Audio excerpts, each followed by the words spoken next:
تباہی ہے ان نمازیوں کے لیے، یعنی سوچیں نمازیوں کے حوالے سے بتایا جا رہا ہے کہ کن کے لیے تباہی ہے. الذین هم عن صلاتهم ساہون، وہ کہ جو اپنی نماز کو ڈیلے کر کے پڑھتے ہیں.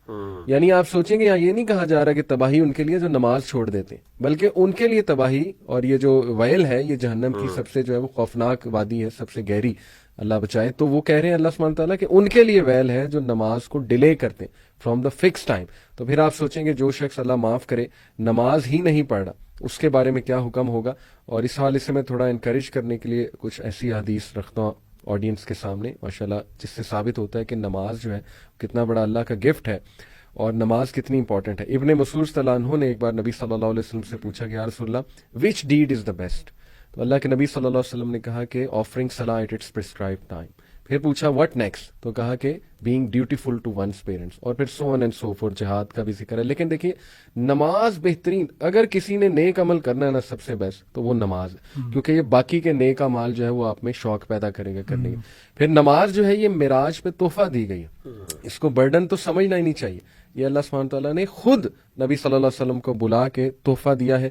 پھر نماز گناہوں کا کفارہ ہے. پھر ایک حدیث ہے صحیح مسلم کی، اللہ کے نبی صلی اللہ علیہ وسلم نے فرمایا کہ بتاؤ مجھے کہ اگر تمہارے گھر کے باہر جو ہے وہ ایک ریور ہو اور اس میں تم 5 ٹائم ڈبکی لگاؤ اور نہاؤ تو کیا تم مکمل صاف نہیں ہو جاؤ گے؟ صحابہ نے کہا جی.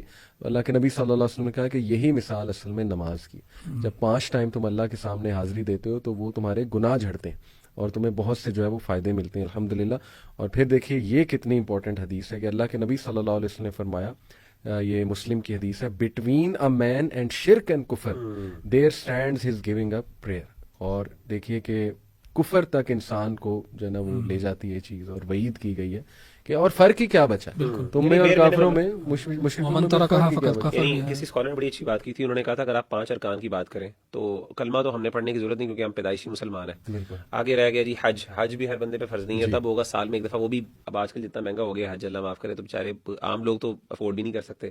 رہ گئی زکوٰۃ کا بھی نصاب جو ہے وہ عام بندہ بیچارہ افورڈ نہیں کر سکتا، سال میں ایک دفعہ، وہ بھی ایک دفعہ اگر ہے بھی تو.